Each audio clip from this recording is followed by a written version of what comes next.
Olá pessoal, meu nome é André Ptelli, eu sou coach de carreira e especialista em escolha profissional e esse é o podcast Escolha o Meu Futuro, onde eu trago profissionais para falar sobre as suas escolhas e decisões que levaram eles a chegar na carreira de hoje. Hoje eu estou aqui com o Alexandre Rico. Fala um pouco de você, se apresenta, Alexandre, para a gente. Olá, André, bom dia. Sou Alexandre Rico, advogado. Fico muito grato pela oportunidade de participar aqui do seu trabalho. André, eu sou advogado há pouco mais de 20 anos. Atuo no ramo do direito empresarial, com foco em relações de consumo, em consultoria, parte contenciosa do jurídico empresarial e também com aqueles métodos alternativos de solução de conflitos. Trabalho com mediação de conflitos empresariais e conflitos na área de família. E para começar, Alexandre, me fala o que é trabalho para você? Olha, André, trabalho, para mim, é a forma de realização pessoal. Tá? O conceito de trabalho, eu entendo que é um instrumento pelo qual nós realizamos as nossas vontades, os nossos desejos, a forma como nós conseguimos obter os insumos e tudo aquilo que é necessário para a nossa vida, tanto no aspecto muito pessoal, o aspecto de família, o aspecto social. Então, acho que o trabalho é o meio pelo qual nós conseguimos realizar a nossa vida. Acho que não há uma forma diferente para isso, né? E me fala um pouco como que é seu trabalho hoje. Bom, hoje eu atuo em algumas vertentes do meu escritório. O escritório, de uma forma mais geral, ele atende empresas. Nós também temos um atendimento à pessoa física, mas o grande foco do nosso escritório é o atendimento empresarial. Dentro desse trabalho de atendimento empresarial, nós fazemos a consultoria às empresas, identificando as necessidades e trabalhando sempre naquele conceito não de remediação de problemas, mas sim a consultoria no sentido de da empresa ter uma qualidade de trabalho, ter uma qualidade funcional para evitar conflitos e, consequentemente, ajuizamento de processos, mas também trabalho na defesa de ações que são dirigidas às empresas, tanto no âmbito administrativo como no âmbito judicial. Como experiência, eu já atendi mais de 23 mil ações no Poder Judiciário aqui de São Paulo, com muitos dos processos trabalhados nas esferas superiores, né, terceiro grau de jurisdição em Brasília, os chamados STJ e STF, e tem um trabalho bastante focado no conceito de entender quais as necessidades da empresa, exatamente o que está acontecendo no Poder Judiciário em relação às causas e aos problemas que as empresas apresentam, e tem um trabalho bastante pontual no sentido de elaborar defesas e estratégias jurídicas que sejam bastante positivas para os interesses dos empresários. Me fala um pouco como que é o seu dia a dia de trabalho. Tem muitas coisas para fazer no tribunal, você tem que ficar falando bastante com o cliente. Como que funciona o seu dia? Olha, o dia do advogado ele é um dia bastante dinâmico, né? Agora, com essa questão da pandemia coronavírus, as nossas dinâmicas de trabalho elas se modificaram um pouco, até porque nós estamos agora retomando as questões presenciais, os fóruns ainda estão fechados, né? Mas, ordinariamente falando, o nosso trabalho é bastante dinâmico. Então, no meu caso específico, nós recebemos cada um dos processos que tem publicações para cumprimentos de andamentos. No dia a dia, trabalhando para empresas, nós temos uma dinâmica de consultoria e informação contínua às empresas. Então, a nossa dinâmica se dá num conceito de analisar aquilo que vem publicado no Diário Oficial, comunicar os clientes dessas publicações, fazer o agendamento de prazos e andamentos, cumprir os andamentos e prazos processuais, né, a elaboração técnica, a confecção de peças processuais. Diariamente, vou até fóruns, converso com magistrados, participo de audiências. Muitas são as reuniões institucionais com o jurídico de empresas. Então, é um trabalho bastante dinâmico, né? A pessoa que pensa que o advogado, ele muitas vezes fica no seu escritório, sentado, tomando um cafezinho, batendo papo com o cliente, não é bem assim, né? Nós temos dias que são muito puxados. Às vezes a minha atividade começa às 7 da manhã e termina meia-noite, 1 hora da manhã, dependendo da dinâmica.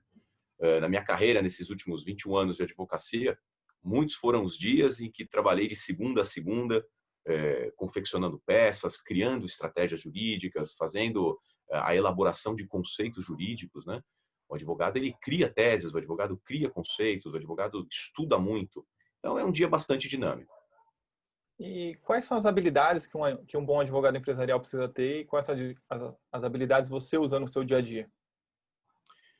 Olha, a habilidade que o advogado precisa ter, a meu ver, uma das principais habilidades é a capacidade de raciocínio, o raciocínio rápido, o raciocínio multidisciplinar. Muito embora nós tenhamos uma série de ramos do direito, né? Eu acredito que o advogado ele deve ter minimamente um conhecimento base de todas as áreas do direito para que ele possa criar o conceito do raciocínio multidisciplinar, analisar uma situação, para que a gente possa ter uma resposta bastante positiva, saber blindar todos os aspectos da defesa dos interesses do cliente. Por isso, a análise multidisciplinar. Às vezes, nós focamos a atenção em um determinado ponto de um processo, ou um determinado ponto de uma discussão, mas outras questões acabam não sendo salvaguardadas. Então, uma das principais habilidades é o advogado ter um conhecimento, a capacidade de raciocínio rápido, a capacidade de criar esse raciocínio multidisciplinar para que a nossa atuação ela seja sempre uma atuação muito pontual, sem deixar arestas, sem deixar pontos ali que possam vir a prejudicar os seus clientes. De outro lado, também uma capacidade de redação positiva, porque a redação é um dos instrumentos de trabalho do advogado. Infelizmente, nós estamos vendo hoje as pessoas culturalmente perdendo a habilidade de escrita. Para o advogado, isso é imprescindível. Uma outra questão muito importante também é a capacidade de oratória, de retórica, um bom posicionamento perante o cliente, perante o Poder Judiciário, principalmente, na defesa de teses. Há necessidade de convencimento do magistrado, dos desembargadores. Então, a postura do advogado, uma boa oratória, uma boa retórica, um bom posicionamento técnico a respeito daquilo que vai ser discutido, a meu ver, são as habilidades minimamente necessárias para um bom profissional. E o aprendizado contínuo. Nós estudamos diariamente, as leis elas vão sendo editadas, o Poder Judiciário ele é bastante dinâmico no sentido de analisar situações fáticas, as novas jurisprudências, a doutrina também se atualiza constantemente. Então, o advogado ele deve estudar diariamente. Eu vejo que esses são os pontos assim mínimos que um advogado deve ter para atuar com precisão e qualidade junto aos seus clientes e ao Poder Judiciário. E me fala como e onde você desenvolveu essas habilidades. Olha, André, na verdade, desde muito pequeno, eu acredito que apresentei o conceito da vocação. Então, sempre gostei muito de conversa, sempre gostei muito da questão da mediação, né? Fui uma criança e um adolescente que se envolveu muito em situações de mediação junto a colegas, junto à família. Eu acho que essa habilidade, assim, o conceito de estar sempre conversando com as pessoas, sustentando uma ideia, sustentando um direito, né? Criança e adolescente é cheio de direito, eu também tinha os meus e gostava de sustentar isso com uma habilidade positiva de comunicação. Então, desde cedo as pessoas falavam, ele vai ser advogado. E realmente me adaptei muito a essa ideia, gostei muito da ideia, o que me levou à faculdade até cedo. Entrei com 16 para 17 anos na faculdade, né? Me formei cedo também, com 21 anos já estava formado e já aprovado na UAB. No meu dia a dia eu desenvolvi essas habilidades. O advogado ele tem um trabalho, como eu pontuei aqui, bastante dinâmico. Muito comum o cliente chegar no escritório, ter uma necessidade urgente, a gente precisar analisar um documento, analisar uma situação, fazer uma petição com urgência, correr para o fórum para despachar com o magistrado. Então, essa capacidade elástica para o uso dessas habilidades, eu fui desenvolvendo no meu dia a dia de trabalho. Hoje mesmo, estou aqui contigo, mas fui dormir 2:30 da manhã, porque um cliente me procurou às 6 da tarde com um prazo fatal para hoje de contestação. Então, analisei documentação, estruturei uma defesa, estou com tudo quase pronto para o protocolo de hoje. Então, nós estamos continuamente desenvolvendo as nossas habilidades, né? Criando essa maior elasticidade para que exista um bom atendimento aos interesses dos nossos clientes. Você falou um pouco da sua infância, da sua adolescência. E quando alguém te perguntava o que você queria ser quando cresceu, o que você respondia? Olha, eu sempre respondi que eu queria ser advogado. Muito embora uma família com militares, uma família com engenheiros, né? O meu pai ele é da área administrativa de feiras e eventos. Eu desde pequeno pontuava que gostaria de ser advogado. Existe um fator interessante, né? Em 1984, eu me lembro bem, eu estive no Parque do Ibirapuera com meu pai e lá estava acontecendo um encontro de motocicletas. Me lembro de ter visto um senhor com uma belíssima Harley Davidson e gostei muito do som da moto, gostei muito da estrutura, enfim, fiquei encantado com a motocicleta. E me lembro bem que ele falou, conversando com meu pai, que ele era advogado. E na hora eu pensei, poxa, um advogado tem uma motocicleta dessa, que bacana, eu quero ser advogado, né? Isso se desenvolveu na minha infância, né? Tanto as minhas habilidades pessoais, a questão da vocação, como eu pontuei, como aquela coisa do sonho de criança, né? Eu acho que aqui a gente foca muito também no que você pontuou, o que é o trabalho. Então, para mim, eu pensei, para a realização de um sonho, a gente ter alguma coisa legal, para a gente poder possuir um bem bacana, ter uma boa vida, né, em diversos sentidos, para mim ficou muito focado isso, né? Então, ser advogado iria me levar à realização de sonhos, de desejos. Então, desde pequeno, me pontuei desta forma e acabei seguindo positivamente a minha vida nesse sentido, né? E o que você fez para se especializar nessa área de direito que você atua hoje? Bom, a minha especialização ela se deu num conceito, evidentemente, que de estudo, né? Eu fiz estágio em um dos mais tradicionais escritórios de advocacia de São Paulo, um escritório que tinha um foco bastante significativo na área de direito empresarial, trabalhava com telecomunicações, com instituições financeiras. Então, lá eu pude tomar, né, conhecimento, os meus primeiros contatos com a área de direito empresarial. Ato contínuo na minha formatura, ingressei em um escritório de advocacia como advogado júnior, me desenvolvi de advogado júnior para coordenador técnico do escritório e depois me tornei sócio do escritório. Hoje estou numa nova empreitada com o meu escritório próprio, né? Como que eu me desenvolvi? No dia a dia, trabalhando com as diversas causas, angariando novos clientes, sou advogado de instituições financeiras privadas, as maiores instituições financeiras do país contam com a minha prestação de serviços. Então, no dia a dia, fui me desenvolvendo. Fui identificando quais as necessidades de consultoria dessas empresas, fui identificando quais as necessidades junto ao Poder Judiciário. Modernamente, se fala muito nos métodos alternativos de solução de conflitos, né, que são eles a negociação, conciliação, mediação, arbitragem. Então, passei a fazer estudos jurídicos destes âmbitos, me especializei em mediação de conflitos para atender os meus clientes de acordo com as suas necessidades muito pontuais. O aprendizado contínuo, né? Então, a análise de legislações, análise de doutrina, sempre buscando, de alguma forma, ter defesas que são modernas, pontuais e funcionais para os meus clientes, é aquilo que nós já pontuamos aqui, né? O aprendizado contínuo, o estudo todos os dias, a análise de temas jurídicos, jornais, as jurisprudências, aquilo que a gente enxerga de entendimento dos tribunais. Um aperfeiçoamento contínuo é o que me especializa para um bom atendimento jurídico aos meus clientes. Teve alguém que durante sua trajetória que você se inspirou e falou, quero ter o sucesso, me comportar, ter os resultados que essa pessoa teve ou parecidos com o que ela teve? Olha, no âmbito jurídico, por incrível que pareça, isso não aconteceu, né? Na minha família eu tenho parentes que são da área do direito, mas são parentes um pouquinho distantes. Na minha família mais próxima, eu sou, né, o único profissional da área do direito, né? Não tive, assim, pessoas em quem eu me espelhei positivamente para isso, né? Não tive aquela pessoa que foi uma inspiração na área do direito. Mas a grande inspiração que eu tive para o desenvolvimento de trabalho e muito me auxiliou nisso foi meu pai, né? Meu pai é um cara que trabalha desde os seus 14 anos, foi quando meu avô faleceu. Meu pai tinha 14 anos e se viu na obrigação de cuidar da minha avó, cuidar da minha irmã, da minha tia mais nova, né? Irmã dele mais nova. Então saiu para o mercado de trabalho com 14 anos, né? Um homem que eu me recordo da minha infância, da minha adolescência, muitas vezes eu acordei, ele já não estava em casa, né? 6 horas da manhã já tinha saído de casa e muitas vezes chegando 9, 10 horas da noite. Então, trabalhando diariamente, trabalhando em finais de semana, uma pessoa extremamente dedicada, muitas vezes com 2 empregos, né? Fazendo seus trabalhos junto a empresas, trabalhou em instituições financeiras, ramo de eventos, dando aula em faculdade, em cursos. Então, me espelhei muito nele, né? Um homem que saía de manhã, fazia o que deveria ser feito e voltava à noite com o resultado disso para a sua família. Criou 5 filhos, todos formados, enfim, uma pessoa extraordinária, fantástica. Então, olhar o meu pai e ver a forma como ele foi e ainda é um grande guerreiro no trabalho, foi o que me inspirou no conceito de trabalhar para poder ter uma vida positiva. É, Tá. a família quer encurtar o caminho e ajudar. Como foi essa questão desse processo de você escolher a área do direito, se querer ser advogado, uma coisa que não tinha ninguém que pudesse te ajudar e encurtar esse caminho para você? Como que eles te apoiaram ou o que que eles falavam para você fazer que eles poderiam te ajudar? Olha, foi uma situação bastante interessante, né? Muito embora desde pequeno eu mostrei essa vocação para a área do direito, minha família, com algumas pessoas do ramo militar, elas me cobravam muito entrar na atividade militar. Também algumas pessoas tinham indústria mecânica à época, engenheiros, né? Então também me cobravam, de repente, um estudo de engenharia mecânica para ir trabalhar na indústria. Eu, até, aliás, comecei a trabalhar muito cedo, né? Com 9 anos, comecei a trabalhar na indústria mecânica da minha família. Trabalhei até os meus 16, quando então entrei na faculdade e fui fazer estágio, né? Então, assim, as pressões foram nesse sentido.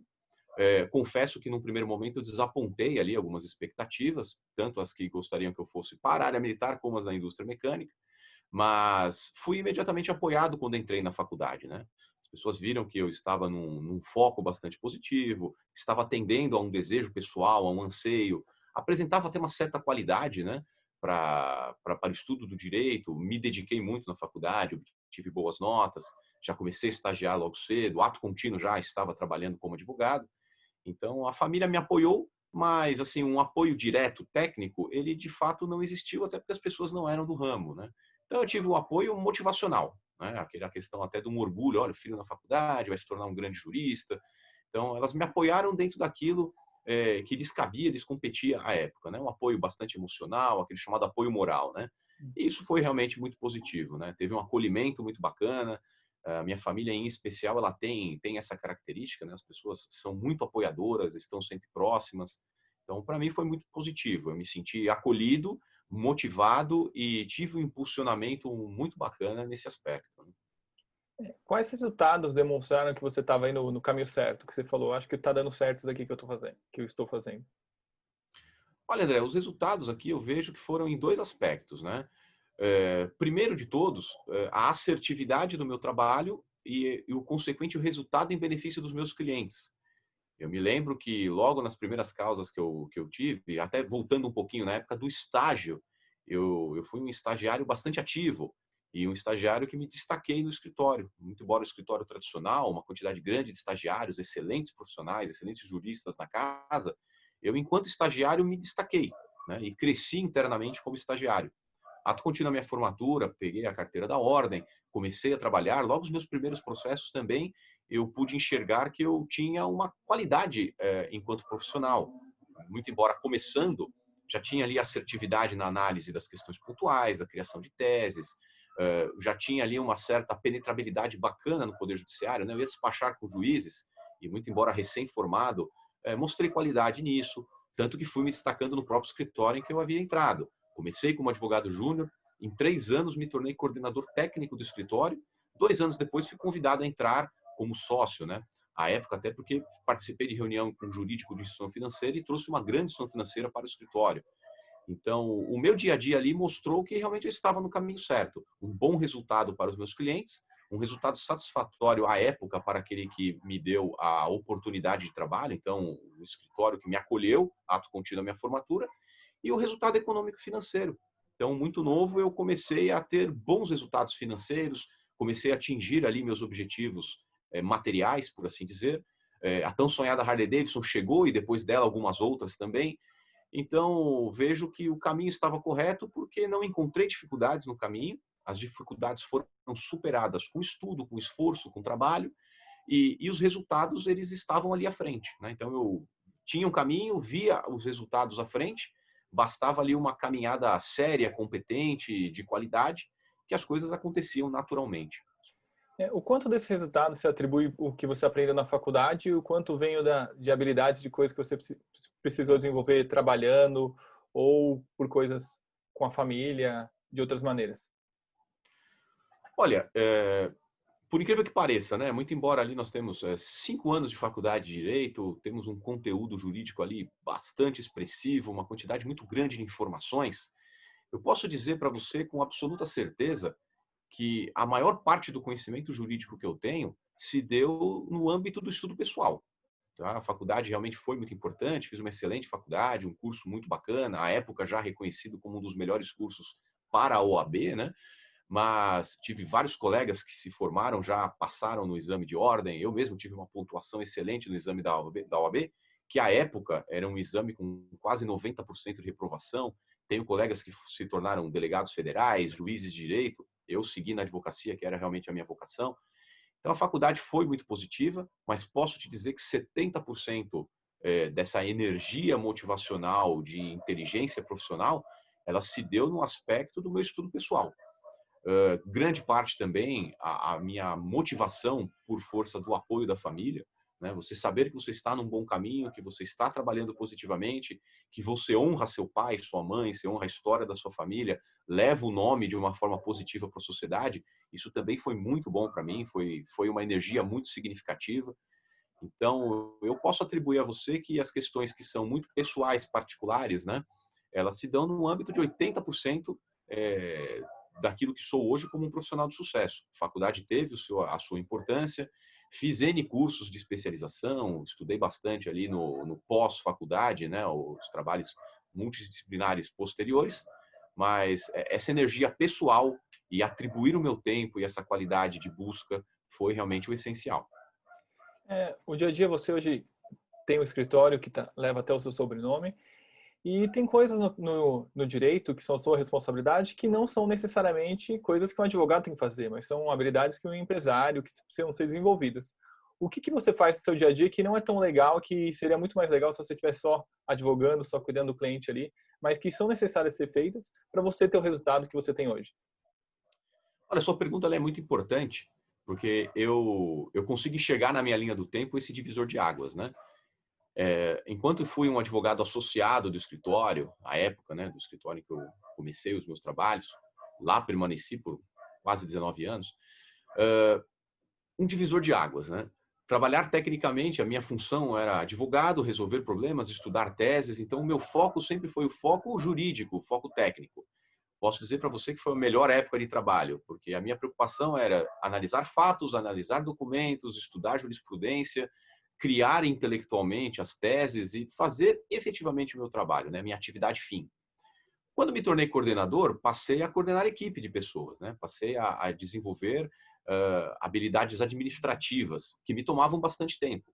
Então, não deixei de ser mão de obra. Hoje, até como sócio do meu próprio escritório, proprietário, e a época em que estive sócio do outro escritório, fui mão de obra em 80% do tempo. Mas aqueles 20% ali me tomavam uma energia muito significativa, né?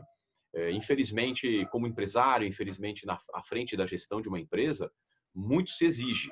E os problemas são problemas ali de ordem multidisciplinar e muitos negativos, né? A preocupação com questão de impostos, a preocupação com as questões rotineiras. A gente se preocupa desde o cafezinho numa recepção até o atendimento ao cliente de uma grande demanda no STF. Então, há necessidade de se ter uma habilidade ali. Eu acho que a questão da inteligência emocional ela é muito importante, porque a gente acordar de manhã e pensar nos problemas do escritório, nos problemas da equipe, e depois da nossa atividade fim, que é o mais importante, que é atender o cliente, sentar, pensar numa tese. Às vezes é difícil, uma série de problemas à frente, e você precisar sentar no computador e estudar um processo de quase 4, 5 mil folhas. E precisamos fazer isso com pontualidade. Então, o que eu vejo é que no meu dia a dia de trabalho e no meu histórico profissional, eu consegui adquirir essa qualidade. Então, consigo individualizar bem isso no meu dia a dia, né? O que é administrativo, eu vou tratar na esfera administrativa e no momento oportuno. O que é jurídico, eu vou ter a minha dedicação jurídica naquele momento. Dirimir conflitos na equipe. Infelizmente, as pessoas, elas, em muito, criam conflitos, né? Então, à frente da gestão de um escritório, eu preciso dinamizar situações dessa natureza. Não é puxado, mas extremamente gratificante, né? Eu costumo dizer que eu sou advogado dentro da minha própria empresa e sou advogado para os meus clientes, assim como também advogado na família, nos meus grupos de amigos, né? Então, isso cada vez mais ratifica essa minha vocação para a atividade. Fala um pouco, qual que é a diferença da advocacia empresarial que você exerce de uma advocacia que atende mais focada no consumidor ou em coisas que você não atua, como na área criminal ou alguém que faz o direito para querer prestar concurso público? O que você vê que tem de diferente, né, nas pessoas e o que fez você fazer essa escolha que outras pessoas escolhem áreas diferentes? Olha, a questão da escolha, ela se dá muito também num conceito ali de vocação. Eu posso perceber isso no dia a dia com os meus colegas advogados. A parte da advocacia empresarial, ela é uma advocacia bastante multidisciplinar, porque nós trabalhamos em diversos ramos do direito, muito a parte de direito civil, temos um foco também na área trabalhista, os métodos alternativos, como eu pontuei aqui, porque hoje, modernamente, as empresas utilizam muito a conciliação, a negociação, tanto no âmbito privado como no âmbito público, né, nas ações específicas no Poder Judiciário. O Poder Judiciário se adaptou também a essa nova realidade, criou os chamados CEJUSCs, que são os Centros Judiciários de Solução de Conflitos, onde lá nós praticamos a mediação, praticamos a negociação de processos. Existem também os juízos arbitrais. Então, a questão é muito moderna, bastante dinâmica e vai muito de encontro também com a questão da vocação do advogado. O advogado que tem a vocação para negociação, para mediação, é um profissional que transita bem nessa área. O trabalho no ramo empresarial demanda de nós também uma habilidade muito bacana de interação com pessoas, porque nós interagimos com diretores de empresas, proprietários de empresas, interagimos com o jurídico de empresas. Na dinâmica desses conflitos, interagimos também com profissionais que são ali da parte contrária. Então, há necessidade ali de se ter um foco muito específico. O direito empresarial ele é muito dinâmico, né? Quando você pontuou aqui a questão de consumidor, o direito do consumidor é uma realidade hoje, em grande parte, da nossa vida civil, né? Nunca me esqueço daquela frase do presidente norte-americano, porque lá nos Estados Unidos originou-se a questão do direito do consumidor de uma forma muito forte, muito focada, né? Somos todos consumidores, e de fato somos, né? Todos nós somos consumidores. Não apenas aquele que toma um serviço, um produto de uma empresa, mas a empresa propriamente dita, ela é também um consumidor. Então, advogar nesse conceito para a defesa de empresas tem especificidades, né? Eu tenho um foco muito grande na parte empresarial, também atendo pessoa física, mas o meu foco se dá no âmbito mais empresarial, porque nesse meu histórico de vida, mais de 20 anos de advocacia, mais de 23 mil ações, sempre busquei trabalhar muito o conceito de defesa de empresas, né? Trabalhei muito com instituição financeira, defesa de grandes causas de instituições financeiras, grandes teses a nível de STJ, STF. Então é uma questão aqui muito de foco de trabalho, né? Historicamente, a grande maioria dos meus clientes são empresas e foram empresas, então a própria vida foi conduzindo para que a minha especialidade se desse mais no âmbito empresarial, né? E qual é a diferença de advogar, de defender uma empresa e de defender uma pessoa física? Olha, a diferença ela se dá muito no âmbito de natureza conceitual. Quando nós pensamos aqui, por exemplo, no Código de Defesa do Consumidor, né? O Código de Defesa do Consumidor, muito embora ele tenha recebido esse nome, Defesa do Consumidor, um nome que eu entendo ali que foi inapropriado. Ele nasceu na década de 90, naquele conceito da abertura de mercado, na época do governo Collor, né? Então, as pessoas se preocuparam muito, né? O que essas empresas vão trazer para a venda aqui no nosso país? Será que os nossos consumidores eles vão ter direitos respeitados? Nós vamos ter produtos de qualidade? De outro lado, também abrindo a concorrência, será que as nossas empresas, para terem competitividade no que diz respeito ao preço, elas vão diminuir a qualidade? Então, o Poder Legislativo, o nosso posicionamento político foi no sentido de criar algo de defesa para as pessoas. Então, criou-se o Código de Defesa do Consumidor, quando, na verdade, ele é um diploma jurídico, um diploma legal, que regulamenta as relações de consumo, tanto no viés protetivo de fornecedores de produtos e serviços, porque há legislação específica que protege aquele que fornece produtos e serviços, como também e principalmente os consumidores. Quando nós enxergamos esse diploma legal e principalmente a evolução do Poder Judiciário nesse sentido, a diferença que se dá para aquele que defende as empresas em relação àquele que defende os consumidores é uma questão ali de técnica jurídica. Infelizmente, o nosso Poder Judiciário ele entrou no conceito de que todas as discussões que envolvem relações de consumo, elas devem ser analisadas sob o âmbito de hipossuficiência sempre do consumidor, e não é isso que diz a lei. Existe a hipossuficiência, mas não aplicada no conceito, desculpa o jargão popular, né, à torto e à direito. Mas, infelizmente, o judiciário tem esta cultura. Então, a diferença se dá que nós, advogados que atuamos na defesa de empresas, nós estamos sempre analisando a evolução do Poder Judiciário, não só em primeiro grau, mas principalmente nos graus recursais, para mudar conceitos, mudar cultura, levar o entendimento ao Poder Judiciário de que as empresas elas respeitam a lei, de que elas atendem especificamente os elementos protetivos do Código de Defesa do Consumidor e que em muitas situações os consumidores litigam de má fé. Muitas vezes o consumidor ele busca um enriquecimento ilícito, justamente porque está já acostumado com aquele conceito que foi criado no Poder Judiciário da chamada indústria do dano. Existe um conceito entre nós juristas de que o Poder Judiciário se transformou numa indústria que beneficia em danos materiais e morais os consumidores. Então, as empresas, muitas vezes, principalmente instituições financeiras e grandes empresas, elas já entram em um processo com um pressuposto ali, um preconceito negativo, né? Um pressuposto de que elas erraram e que elas devem reparar. Quando, na verdade, muitas vezes a sua prática, ela foi uma prática muito pontual e correta. Eu tenho para determinadas empresas do meu escritório um índice de assertividade e de vitória em 78% das demandas. Mas há um conceito judiciário. Por exemplo, a instituição financeira X, ela está sempre errada. Mas quando eu olho a minha carteira de processos, eu vejo que eu defendo essa instituição financeira e ganho quase que 80% dos casos. O que significa que 80% dos consumidores estão errados. Mas ainda há a cultura no sentido de que o consumidor está certo, deve ser protegido e a empresa deve pagar. Quando a gente vê que o nosso trabalho muito focado na defesa de empresas com estes conceitos protetivos aos interesses do fornecedor de produtos e serviços, ele acaba sendo um diferencial. Então, aqui o foco é especialização. A especialização em direito empresarial, na defesa, e a especialização daqueles que buscam os interesses de consumidores. E se você pudesse voltar no tempo, você faria alguma coisa diferente com relação às escolhas, aos comportamentos que você teve na sua carreira? Não, não faria. não faria. Eu acho que eu fui muito maduro, né, nas minhas escolhas à época. Eu sempre brinco com a minha família, né, que duas coisas ali eu apresentei como bastante positivas. A vocação para a área do direito e fui também um grande guitarrista, né? Então brincava muito com meu pai, com a minha família, falou: "Olha, eu vou entrar para música, vou ser guitarrista, vou ser roqueiro, vou ser famoso", e o pessoal fala: "Pelo amor de Deus, vai estudar e vai fazer alguma coisa", né? Como se o músico não estudasse. Então, pensando assim nas minhas vocações e pensando nas coisas que eu gostava de fazer, eu acho que eu realmente tomei o caminho certo, a minha escolha foi uma escolha bem pontual, me satisfaz até hoje. Então, honestamente falando, se eu voltasse no tempo, não mudaria em nada. Eu acho que eu só talvez me dedicaria um pouquinho mais à atividade física, a uma academia, coisa que eu negligenciei muito durante a minha vida, mas no aspecto profissional em si, não mudaria nada, não.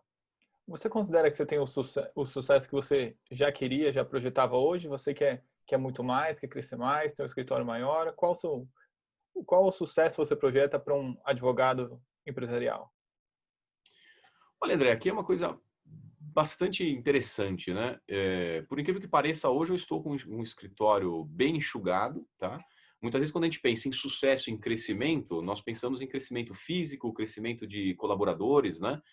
E a vida, na verdade, ela nos ensina dia a dia, né? Nós estamos sempre aprendendo, né? Então, eu já estive em um escritório, quando comecei a trabalhar como associado, um escritório que era um escritório de pequeno porte.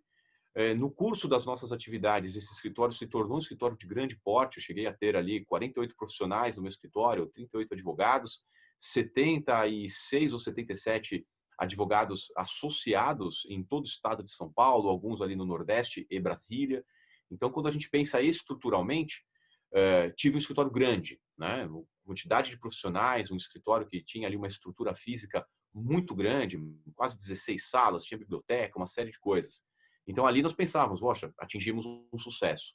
Mas a dinâmica do dia a dia, ela se modificou. Os processos se tornaram processos digitais, as dinâmicas de trabalho junto ao Poder Judiciário se modificaram, e de repente aquela estrutura enorme, aquela quantidade enorme de pessoas, ela não se fez mais necessária. Então nós fomos enxugando naturalmente. Pensar em sucesso hoje, eu não enxergo sucesso com o tamanho de estrutura e com o tamanho, a quantidade de colaboradores. Porque hoje eu estou trabalhando mais do que eu trabalhava antes, com muito menos, né? Tenho acumulado algumas atividades, acumulado algumas funções, mas o desenvolvimento tecnológico, as dinâmicas tecnológicas junto ao Poder Judiciário, as dinâmicas tecnológicas no âmbito da comunicação, elas encurtaram muito o espaço-tempo. Então, hoje eu não preciso mais sair de São Paulo e ir até São José dos Campos ou São José do Rio Preto, coisa que eu fazia rotineiramente. Hoje eu posso olhar um processo através de um clique no site do TJ. Então, respondo prazos, respondo andamentos, termino uma reunião com um grande cliente e já entro numa outra reunião com outro cliente. Então, a otimização tecnológica fez com que o sucesso ele estivesse muito mais focado na nossa assertividade, no cumprimento das nossas atividades e no ganho material, e não mais na questão de crescimento, né? Então, eu vejo o seguinte, atingir o sucesso, eu acho que diariamente eu estou trabalhando para isso e não acredito que eu vou ter um ponto final. É uma questão muito afeta, às vezes, a felicidade das pessoas, né? As pessoas acreditam que um dia elas vão ser felizes, elas vão chegar num ambiente ou num patamar de vida que, olha, hoje eu sou feliz e fico estagnado. Eu vejo que o sucesso não é assim. O sucesso ele se dá no dia a dia. Então, ontem atendi um cliente, trabalhei até de madrugada, finalizei uma boa defesa, isso para mim é sucesso. Então, agora eu penso, o que vai vir hoje? Tenho mais prazos para cumprir, tenho rotinas para atender. O sucesso se dá na medida em que eu vou fazendo o que eu preciso fazer, atendendo as pessoas da forma como eu preciso atender e obtendo os resultados para cuidar da minha vida, cuidar da minha família, das minhas coisas, né? Então, acho que o sucesso é uma questão contínua. Eu acho que estar ativo diariamente, realizando um trabalho e colhendo frutos, isso é sucesso. E se você não fosse advogado, o que você seria, Alexandre? Olha, se eu não fosse advogado, eu vejo que eu poderia ter entrado no âmbito de trabalho ou militar, se à época eu tivesse ali cedido às pressões da família, né? Ou então eu estaria trabalhando na área da indústria mecânica. Minha família tem uma indústria mecânica, meu avô foi da aeronáutica, enfim, foi até o seu falecimento, e há uma produção ali de projetos aeronáuticos para a FAB, para algumas empresas, né? Então, provavelmente eu teria entrado nesse ramo da área mecânica e estaria trabalhando na indústria. Mas eu me recordo que trabalhei na oficina, aprendi a mexer com máquinas, torno, fresa, fiz trabalhos pesados na oficina, mas logo ali com 14 para 15 anos, fui um pouquinho para a parte administrativa e passei a trabalhar conceitos ali de análise de contratos, participar um pouquinho de algumas licitações públicas, né? Então, a tendência era uma, mas eu já fui despontando ali na minha vocação, né? Eu acredito que se eu não tivesse me tornado advogado, eu teria cedido algumas pressões. Então, ou teria entrado no ramo militar, ou teria entrado para a questão que envolve aí a engenharia mecânica, né? E se você pudesse voltar no tempo e dar um conselho para o Alexandre que estava terminando o ensino médio para começar a faculdade, que conselho você daria? Olha, o conceito que eu daria para o Alexandre, conselho que eu daria para o Alexandre, você sabe que é engraçado você me perguntar isso, porque eu sou um homem assim que eu me autoavalio o tempo todo. Então, eu estou diariamente me aconselhando, né? Eu tenho um senso crítico, não com as pessoas, né? Os meus amigos, as pessoas do meu dia a dia falam, poxa, o Rico é um cara bacana, está sempre conversando com as pessoas, ele não julga ninguém, ele tem ali as pessoas falam, tem um coração aberto, né? Mas é engraçado que comigo eu sou muito diferente, né? Eu tenho uma autocrítica bastante severa, eu estou diariamente ali confrontando os meus valores, né? E isso desde a época da adolescência, né? Então eu já puxei muito a minha orelha na época de adolescente. Engraçado, você vê, por força disso eu sou um cara que eu não tenho vícios, eu nunca bebi uma bebida alcoólica, nunca fumei um cigarro. As pessoas brincam muito comigo, né? Eu não sei nem o gosto da cerveja porque eu nunca bebi cerveja, né? Isso dentro dos meus valores, eu sempre me critiquei muito, me pressionei muito e me aconselhei muito em diversos conceitos, né? Mas se eu pudesse voltar hoje, né, depois de 20 anos aí de advocacia, e pudesse dar um conselho para o Alexandre ali que estava entrando na faculdade, o conselho que eu daria para ele seria um conselho no seguinte sentido, né? Estudar mais, aproveitar um pouco mais a faculdade, fazer alguns cursos um pouquinho diferentes, principalmente na questão de línguas, né? Eu estudei alemão, entrei na faculdade falando alemão fluentemente, inglês fluentemente, mas acabei não desenvolvendo essas línguas no meu dia a dia, até porque não houve uma necessidade profissional. Atendi algumas empresas estrangeiras, mas acabei não me dedicando ao estudo das línguas de uma forma mais aprofundada. Então, acho que o meu conselho seria nesse sentido, né? Trabalhar e estudar mais as questões do direito e não deixar e não negligenciar outras habilidades e outras conquistas que eu tive, né? Principalmente essas focadas nas línguas estrangeiras, né? E obrigado pelo seu tempo, pelas suas respostas, Alexandre. E fala onde e como que o pessoal pode te encontrar, em que redes você está, quais são seus contatos, o site da sua empresa hoje. Olha, o pessoal pode me encontrar, né, nas redes sociais. Eu tenho o meu Instagram, que é o Alexandre Rico Advogado. Lembrando que o Rico é com 2 Cs, né? Então, Alexandre Rico com 2 Cs, Advogado. O meu Facebook ele é mais pessoal, ali é mais o meu dia a dia de brincadeiras, as coisas do meu motoclube, questões de família, né? Mas me acham ali também no Alexandre Rico, né? E ali tem a minha fotinho, tem vários Alexandres Ricos no Facebook, mas fácil de me identificar. O site do meu escritório, ele é um site www.menezesrico.com.br, o Menezes com Z, Rico com 2 Cs, e as pessoas me acham nas redes sociais e no meu site de internet. Ele está fora do ar agora porque nós estamos fazendo uma atualização, principalmente colocando ali os temas nossos de mídia, né? Haja vista a grande quantidade de trabalhos que nós fizemos junto a jornais, revistas, programas de televisão. Então, nós estamos fazendo uma atualização. Mas logo, logo ele volta ao ar. Então, obrigado a você, Alexandre. Obrigado a todo mundo que tá ouvindo. E semana que vem tem mais. Precisando, tendo alguma dúvida, pode me passar, colocar nos comentários, seja na plataforma que você estiver ouvindo. Se eu não souber responder, vou buscar o Alexandre para ele ajudar com essa resposta. Obrigado a todos. Tchau.